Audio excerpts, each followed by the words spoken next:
People like you don't belong in first class." Richard Caldwell's voice cut through the cabin, loud enough for everyone to hear. He stood in the aisle, expensive suit perfectly pressed, pointing at Maya Grant like she was an inconvenience that needed removing. Maya looked up from her laptop, her jaw tight but her voice measured. "I paid for this seat.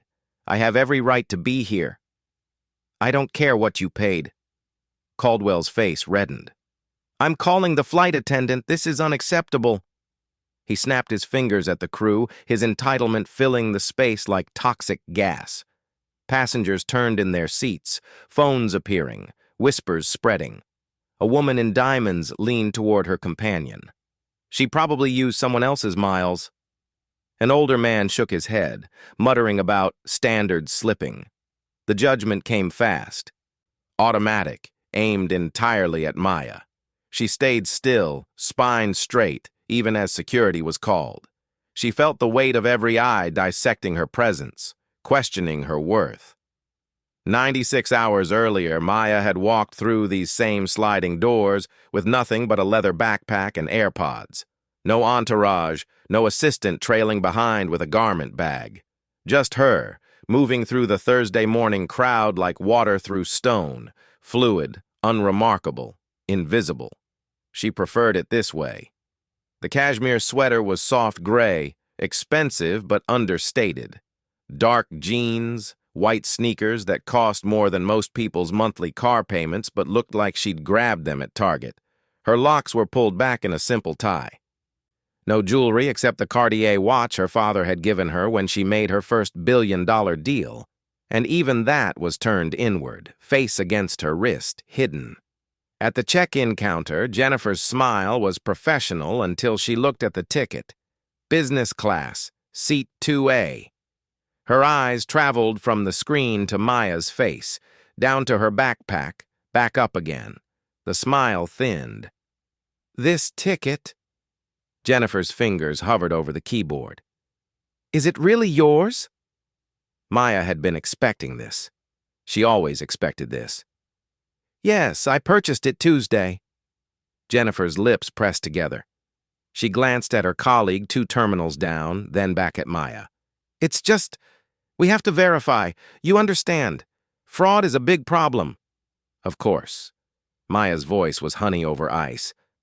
She'd perfected this tone in 1,000 meetings where men questioned her projections, her analysis, her right to be in the room.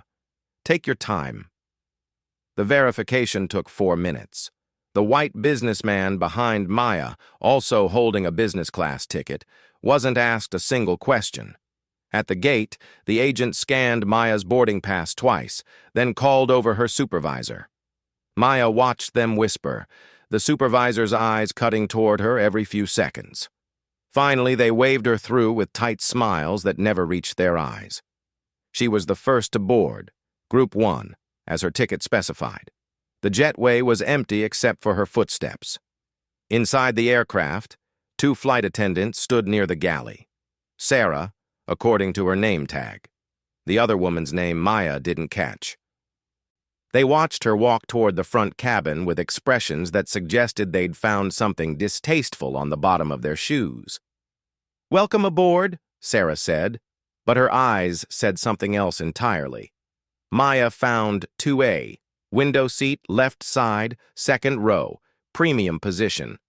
She'd flown this route 43 times in the past 2 years, Chicago to New York. Iron Bridge Capital had offices in both cities. She knew this aircraft better than some crew members did. She settled into her seat, pulled out her laptop, opened the quarterly earnings report she'd been reviewing. Around her, the cabin filled slowly. Business travelers. A few tourists who'd upgraded. Everyone white, everyone belonging in a way she never quite did, no matter how many times she flew, no matter how much she paid. Sarah passed by twice, each time letting her gaze linger on Maya just a beat too long. The second time, she leaned toward her colleague, close enough that Maya, with her headphones still around her neck, could hear the whisper. "How did she afford this?" The colleague giggled. "Probably miles or someone else's card." Maya's fingers stilled on her keyboard. She didn't look up, didn't react, just filed the comment away in the vast mental archive she kept of every microaggression, every assumption, every moment someone decided her presence needed explanation. She'd learned long ago that black excellence was never quite excellent enough, that her Harvard PhD wouldn't stop people from assuming she was in the wrong place. That running a $3.2 billion investment fund didn't grant her the same presumption of belonging that mediocre white men received simply by existing, so she did what she always did. She stayed quiet. She stayed dignified. She opened her email and began to work, her face a mask of professional composure that betrayed nothing of the exhaustion underneath, the exhaustion of having to prove herself worthy of a seat she'd already paid for. Richard Caldwell arrived late, as men like him always did. He swept into the cabin 12 minutes before departure, phone pressed to his ear, voice loud enough to announce his importance to everyone within earshot. "Tell them I don't negotiate on Fridays. They either accept the terms or find another firm." He was 55, maybe 60. Silver hair carefully styled. Navy suit that screamed expensive tailor. The kind of man who'd spent his entire life being told yes, who'd built a career on the assumption that the world would bend to accommodate him. His ticket said 2B, right next to Maya. She felt him stop before she saw him, felt the shift in air pressure, the weight of his stare. She looked up from her laptop, met his eyes with the polite neutrality she'd weaponized over 2 decades of professional life. His face did something complicated. Not quite disgust, not quite confusion, something in between, the expression of a man confronting an error in the natural order of things. "Excuse me." His voice carried the flat authority of someone unused to being questioned. "You're in first class?" Maya glanced at her ticket on the tray table, then back at him. "Yes, I know." He didn't move. Just stood there in the aisle. His presence a wall of expensive cologne and barely concealed irritation. Other passengers were backing up behind him, waiting. No one said anything. "This is business class," he clarified, as if she might be confused about which section of the aircraft she was sitting in. "I'm aware." Maya kept her voice level, professional. "Seat 2A. Would you like to check my boarding pass?" Something flickered across his face. Surprise that she'd spoken back, maybe, or annoyance that she wasn't immediately apologizing. He turned, snapped his fingers at Sarah, who was helping another passenger stow a bag. "Miss, excuse me, there's been a mistake." Sarah hurried over, her professional smile already sliding into place. But when Caldwell gestured at Maya, something changed in the flight attendant's expression. Recognition, not of Maya specifically, but of the situation. The kind of moment Sarah had probably witnessed before, might have even participated in. The kind of moment that happened often enough to have a protocol. "Sir, is everything all right?" Sarah's voice was honey, but her eyes were already calculating. "This section is for premium passengers." Caldwell's tone suggested he was being patient with obvious stupidity. "I paid a substantial amount for my seat. I expect a certain standard." He didn't say the rest. Didn't have to. The words hung in the air between them, invisible but tangible. People like her, people who don't belong here, people who lower the value of my premium experience simply by existing. Sarah turned to Maya, and there it was. That expression Maya had seen at the check-in counter at the gate 1,000 times in her life. Suspicion masquerading as concern. "Ma'am, may I see your boarding pass again?" Maya had already shown it 3 times. At check-in, at the gate, when she first boarded. But she reached for it anyway, handed it over with the patience of someone who'd learned that resistance only made things worse. Sarah studied it longer than necessary. "And your ID?" "I showed it at the gate." "I understand, but I need to verify." Sarah's smile was apologetic, but her voice was steel. "It's policy."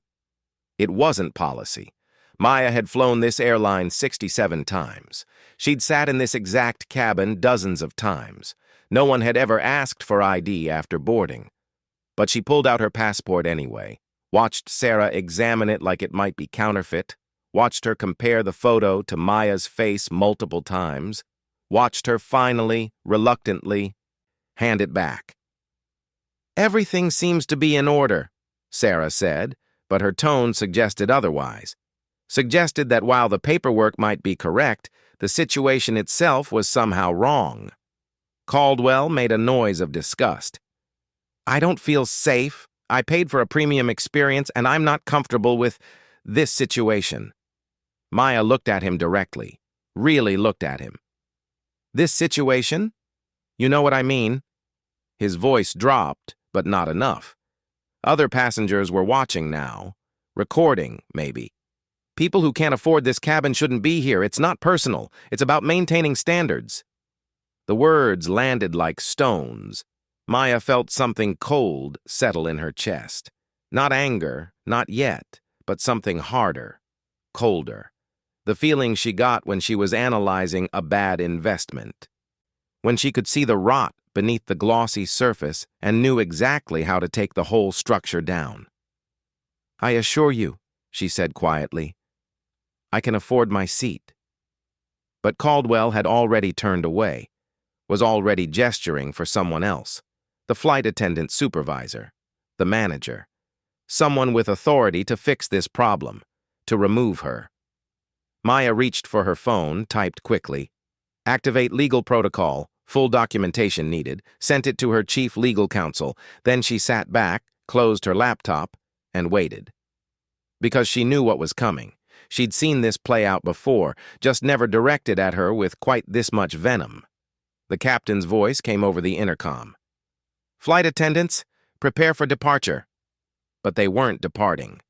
Not yet, because Sarah was already moving toward the front galley, already picking up the internal phone, already calling for backup. Lisa appeared within 90 seconds, flight attendant supervisor, according to the extra stripe on her uniform. 40-something, blonde, with the kind of professional severity that suggested she'd handled difficult situations before and enjoyed the authority it gave her. She didn't greet Maya.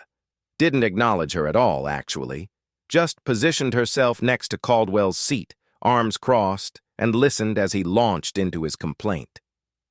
"I've been flying Sky United for 20 years. Platinum Elite status. I've never had to deal with something like this." His voice carried across the cabin, deliberate and performative. He wanted everyone to hear. "I pay premium prices because I expect a premium experience, not this." Lisa nodded along, her face sympathetic in a way that made Maya's jaw tighten. Finally, the supervisor turned and her expression shifted, not to cruelty exactly, but to something worse.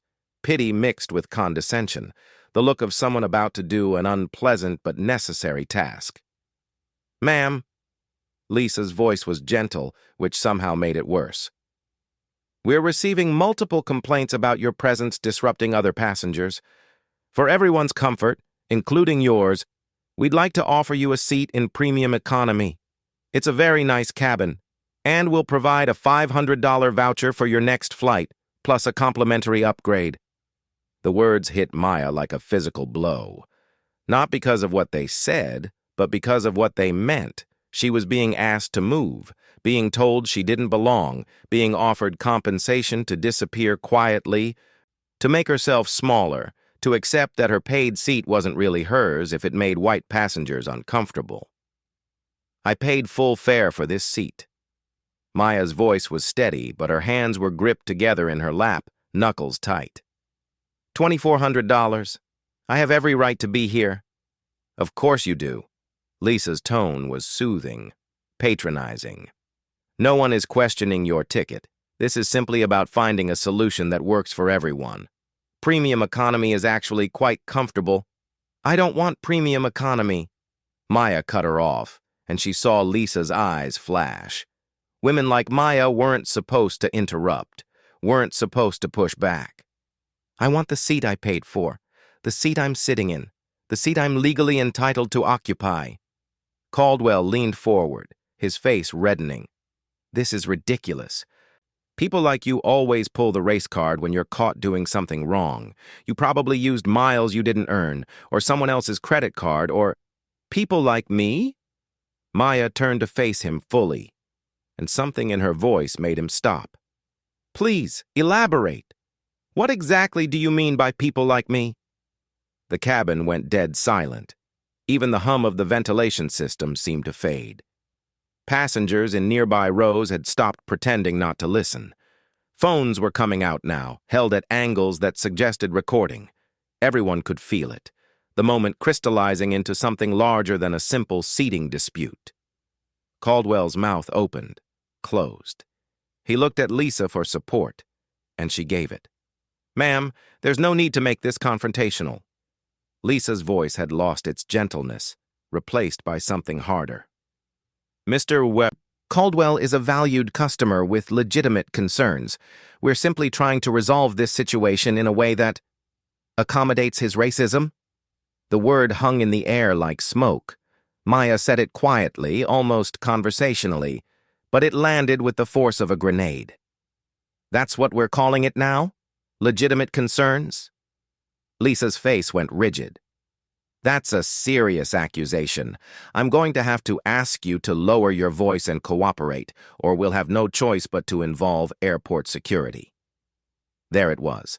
The threat Maya had been waiting for. The inevitable escalation that happened when black people refused to shrink, refused to accommodate, refused to accept being treated as less than human. She reached for her phone slowly, deliberately, typed another message. Situation escalating. Security likely being called. Document everything. Contact board immediately. Then she looked up at Lisa, at Caldwell, at the rows of passengers watching with expressions ranging from horror to satisfaction to uncomfortable neutrality. She thought about her father, who'd been pulled over 47 times in his life for driving while black. Her mother, who'd been followed around department stores by security guards despite having more money in her bank account than the store manager earned in a decade. Her younger brother, who'd been handcuffed on his own college campus because someone thought he looked suspicious. She thought about every time she'd swallowed her anger, smoothed down her rage, made herself smaller to make white people comfortable. Every boardroom where she'd been the only black face. Every negotiation where she'd had to work twice as hard to prove half as much.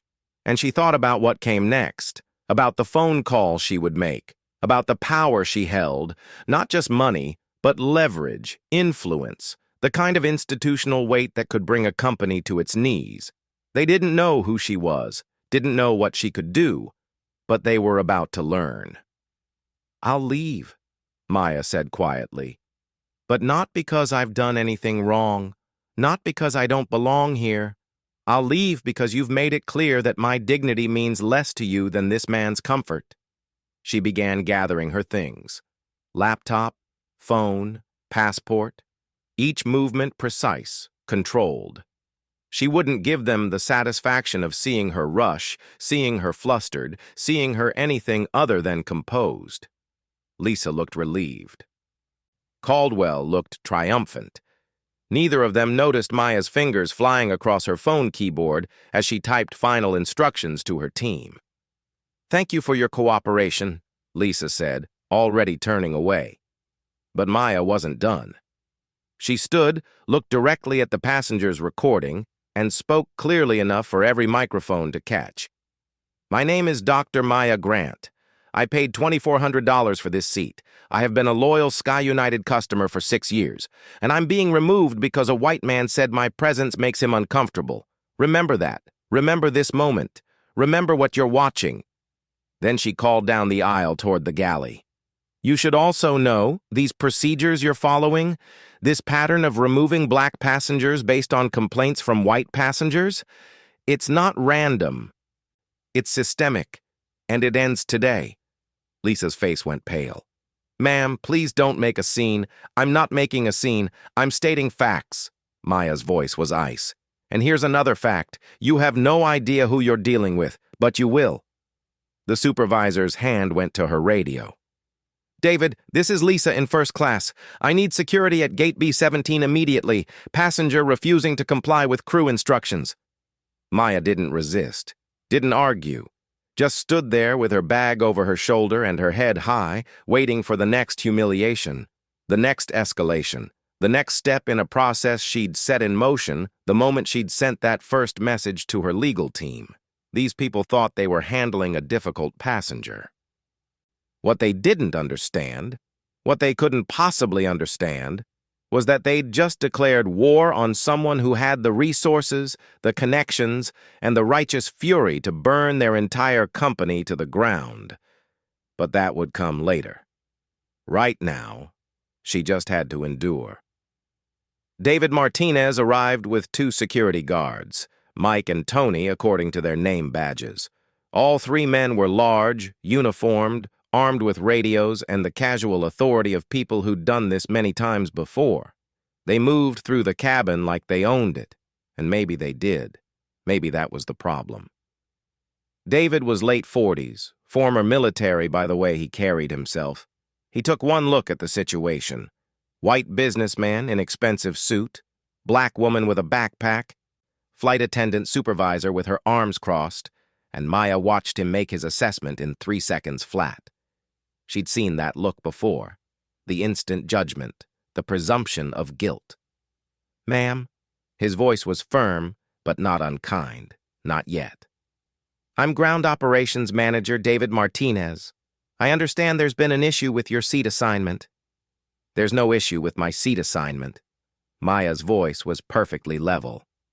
"There's an issue with this passenger's racism and this crew's willingness to accommodate it." David's jaw tightened. Lisa stepped forward quickly. "She's been uncooperative since boarding. Multiple passengers have complained. We offered her alternative seating and compensation, but she's refused every solution and has now begun making serious accusations against our staff." The way she said it, the emphasis, the framing, turned Maya from victim to aggressor in one smooth motion. It was masterful, really, the kind of narrative jujitsu that made discrimination disappear into thin air, replaced by a story about a difficult passenger who just wouldn't be reasonable. "Ma'am, I need you to come with me." David's tone had shifted. Less negotiation, more command. "We can discuss this in the terminal." "On what legal basis?" Maya asked. She remained seated, hands folded in her lap. "What FAA regulation am I violating? What law am I breaking? What specific crew instruction have I failed to follow?" The question hung there. David glanced at Lisa, who glanced at Caldwell, who was now holding his phone up, recording the entire exchange with a smirk that suggested he was documenting evidence for a lawsuit he'd already decided to file. "You're disrupting the flight," David said finally. "That's enough." "I'm sitting in my assigned seat. That's disruption?" "You're arguing with crew members." "I'm exercising my legal rights." Mike, the larger of the 2 security guards, moved closer. He was 6'3", maybe 6'4", with the kind of presence designed to intimidate. "Ma'am, you need to leave the aircraft, now." Maya looked up at him, didn't move. "I will leave voluntarily. But I need you to understand. I'm leaving under protest. I'm leaving because you're forcing me to leave, not because I've done anything wrong. And I need that on record."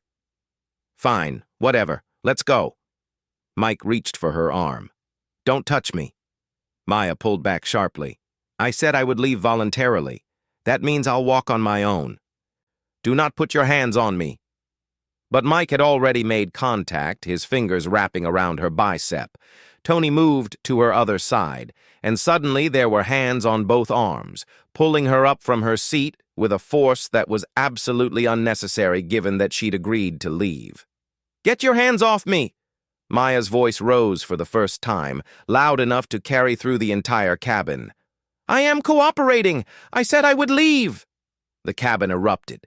A black woman 3 rows back, Angela, though Maya wouldn't learn her name until later, stood up, her voice sharp and furious. "This is racial profiling. She hasn't done anything wrong. This is exactly what happened to Dr. Dow. Are you seriously doing this again? David whipped around. Ma'am, if you interfere with security operations, you'll be removed as well. Then remove me. Angela was shaking, her phone out and recording. Everyone needs to see this. Everyone needs to witness what they're doing to this woman. Other passengers were standing now. A white man in his 60s, face red with indignation. This is absolutely unacceptable. She was sitting quietly. She was doing nothing. But for every supporter, there were others. Caldwell's voice rose above the chaos. Finally, someone with the backbone to enforce standards. You see what happens when you let these people think they can go anywhere they want? They cause scenes. They make everyone uncomfortable. A woman next to Caldwell, designer handbag, diamond rings, the kind of wealth that came from inheritance rather than work, nodded vigorously. I completely agree. We paid premium prices. We shouldn't have to deal with this kind of situation. What situation? Angela demanded. A black woman sitting in a seat she paid for? That's the situation you can't deal with? A woman with an attitude, the diamond ring woman shot back. A woman who doesn't know her place. The words landed like a slap. Maya stopped struggling against the security guard's grip just for a moment to stare at the woman. Doesn't know her place. In 2024, on an American aircraft. Said out loud, on camera, without shame. Lisa's voice cut through the noise. Everyone sit down. If you don't return to your seats immediately, this entire flight will be canceled and you'll all be rebooked. That did it. The threat of inconvenience, of missed connections, of disrupted plans. Passengers who'd been standing in support slowly, reluctantly, sat back down. Angela remained standing for 3 more seconds, her phone still recording, her face wet with angry tears. Then she too sank into her seat. Mike and Tony were pulling Maya toward the aisle now. She tried to keep her feet under her, tried to maintain some dignity, but they were moving too fast, their grips too tight. Her laptop bag caught on Caldwell's armrest. He jerked it away like she might contaminate it. This is assault, Maya said clearly, projecting her voice. I am not resisting. I agreed to leave. You are using unnecessary force. Everyone watching, please note that. Please record that. But the guards didn't care. They'd done this before, would do it again, and nothing in their training or experience suggested there would be consequences. David followed behind, speaking into his radio in low tones. The flight crew watched with expressions ranging from discomfort to satisfaction. As they dragged her, because that's what it was now, dragging, her feet barely touching the ground, past row after row, Maya caught glimpses of faces. Some looked away, embarrassed. Some looked righteous, as if justice was being served. Some looked sad but did nothing, said nothing. The passive witnesses who'd tell themselves later that it wasn't their problem, wasn't their business, wasn't their fight. One face stood out. A teenage girl, maybe 16, black, with her mother's arm around her shoulders. The girl was crying silently, and the mother was whispering something Maya couldn't hear, but she could read the mother's lips. This is why. This is what I've been telling you about. The girl would remember this, would carry it with her, would feel the weight of being watched, judged, found wanting before she'd even done anything wrong, would learn that no amount of education, money, or respectability could fully protect her from being seen as less than human. That thought, that this moment would ripple out, would teach this girl and 1,000 others like her that they'd never truly belong, made something in Maya's chest crack open. Not rage, something colder, more purposeful. By the time they reached the jetway, there were 17 videos being recorded on the aircraft. By the time they reached the gate area, 8 passengers had already posted to social media. By the time they walked Maya to a security office off the main concourse, the hashtag and Sky United Racism was starting to trend. Maya sat in the plastic chair they directed her to. Mike and Tony stood by the door like she might make a run for it. David took the seat across from her, pulled out a tablet, began typing. "I need to take a statement," he said, his voice neutral now. "Official. Can you tell me in your own words what happened on the aircraft?" Maya looked at him for a long moment. Then she smiled. Not a friendly smile, but the smile of someone who'd just been handed exactly the weapon they needed. "I'd like to speak to my attorney first," she said calmly. "And I'd like to formally file a complaint with the Department of Transportation, the FAA, and the NAACP Legal Defense Fund. I'm also requesting copies of all security footage from Gate B-17, the aircraft, and this office. Under federal law, I have the right to—" "Ma'am, that's not necessary." David held up his hand. "We're just trying to understand what happened so we can resolve this and get you on another flight." "Another flight." Maya repeated the words slowly. "You assaulted me, violated my civil rights, and humiliated me in front of 100 witnesses because a white passenger said I made him uncomfortable. And you think putting me on another flight resolves that?" David's face tightened. "I wouldn't characterize it as assault." "Then how would you characterize being grabbed and dragged off an aircraft when I explicitly stated I would leave voluntarily? When I explicitly asked not to be touched? When I was in full compliance?" Silence. David looked at Mike and Tony. Mike's expression was carefully blank, but Tony had the decency to look uncomfortable. "The situation was escalating," David said finally. "Our officers used appropriate force to remove a black woman who'd committed no crime, violated no regulation, and posed no threat." Maya's voice was quiet, but it cut like a scalpel.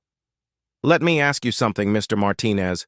In your 7 years as ground operations manager, and yes, I can see your service pin, how many white passengers in business class have you personally removed from aircraft? How many white men have been dragged off planes because another passenger found their presence uncomfortable?" David said nothing. "That's what I thought." Maya stood up slowly. Mike tensed, but she just straightened her sweater, picked up her bag. "I'm leaving now. Unless you're charging me with something? Detaining me for some actual violation?" "You're free to go," David said quietly. "Good." Maya walked to the door, then paused. Turned back. "You should know I've already contacted my legal team. Everything that happened today is being documented. Every policy violation, every civil rights infringement, every name. And when this goes public, and it will go public, you'll want to remember this conversation. You'll want to remember that I gave you a chance to do the right thing." She left the office and walked through O'Hare like she was walking through her own building, spine straight, head high, every step deliberate.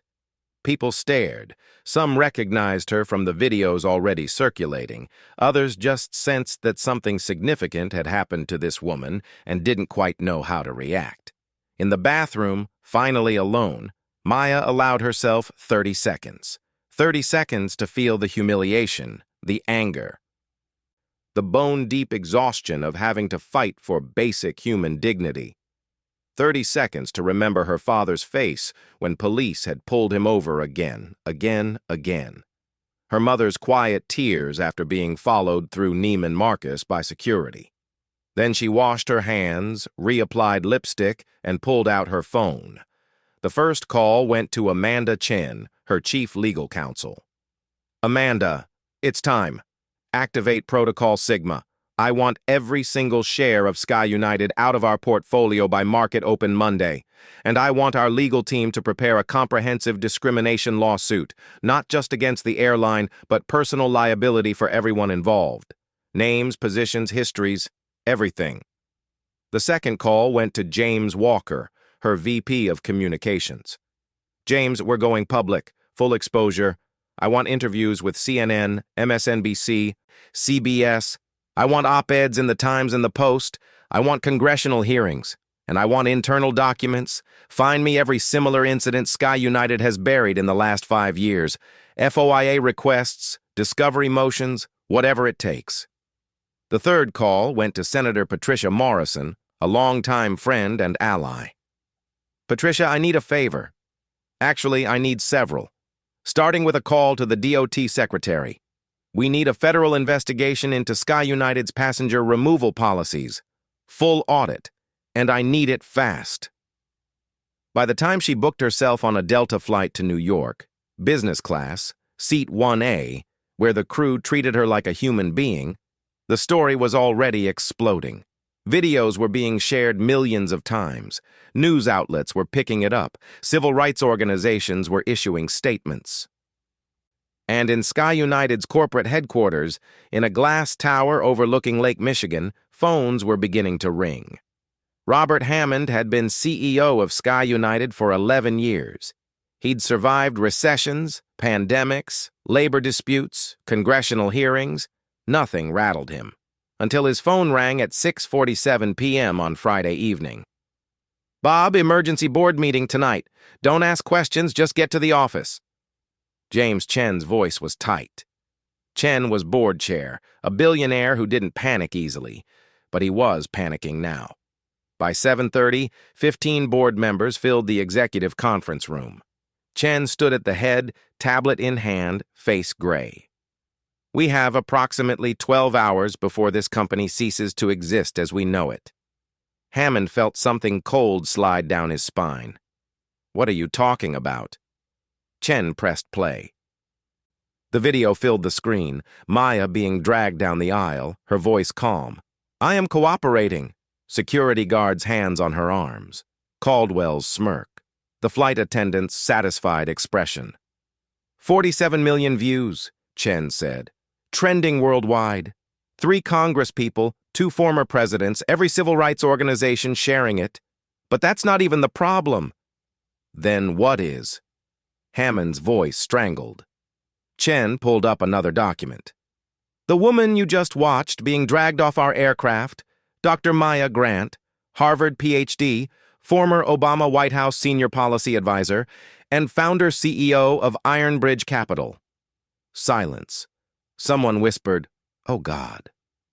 Ironbridge is our second largest shareholder, 18%, $3.2 billion in Sky United stock. And as of 4:30 this afternoon, they initiated complete divestment. Chen's voice was deadly quiet. The room erupted. Hammond sat frozen, watching his career implode. It gets worse. They issued a public statement to the DOT, FAA, NAACP Legal Defense Fund, and Senate Commerce Committee.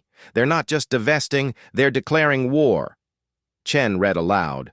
Ironbridge Capital is immediately divesting all holdings in Sky United Airlines due to systematic racial discrimination.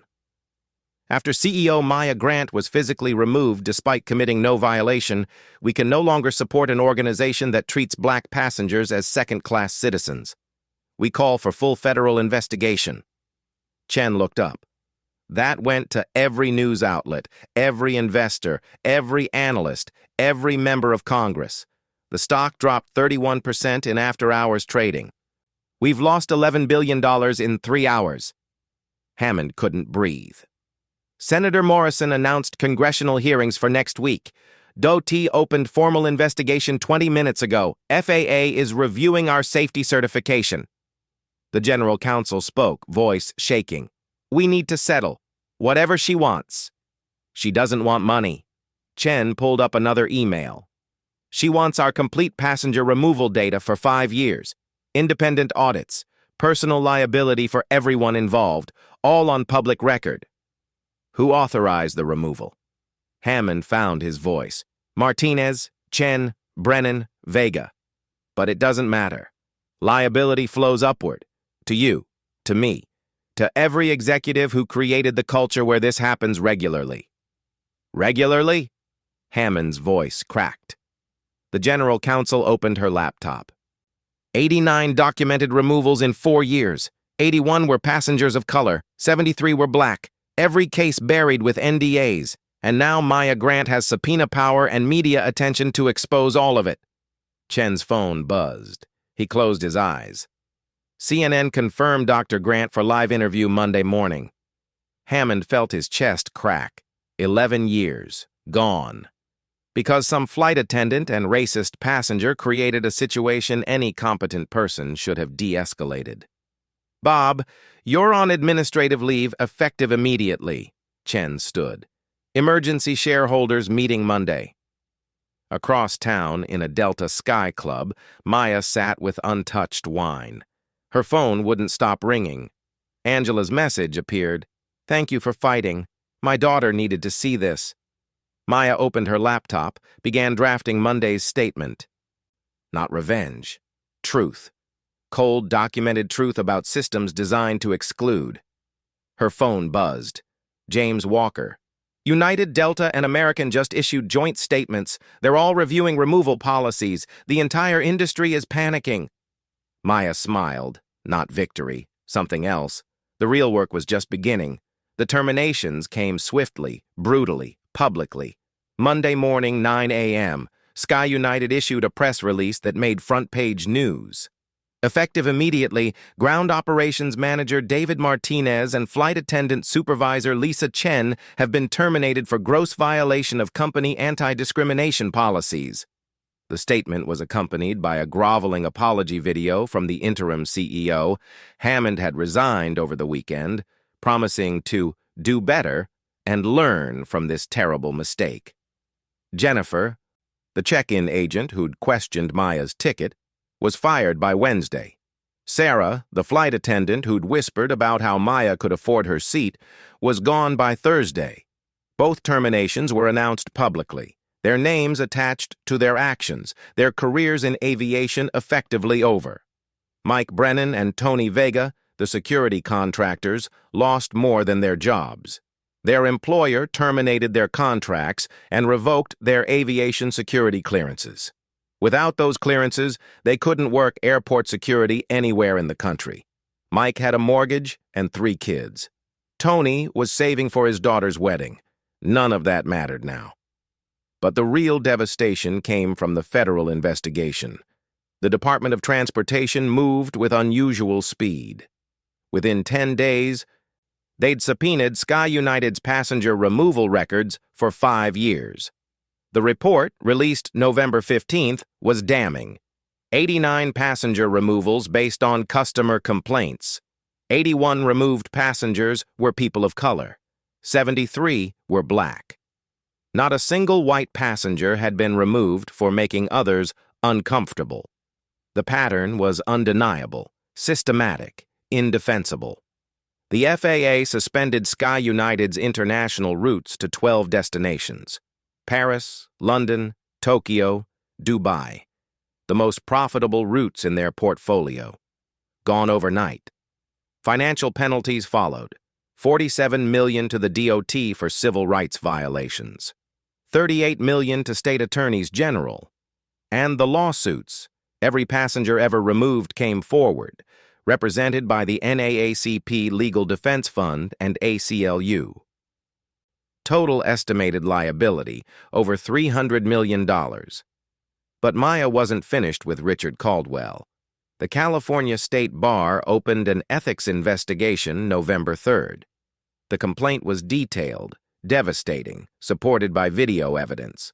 Caldwell had used his position as an attorney to intimidate, had made explicitly racist statements, had leveraged privilege to cause harm.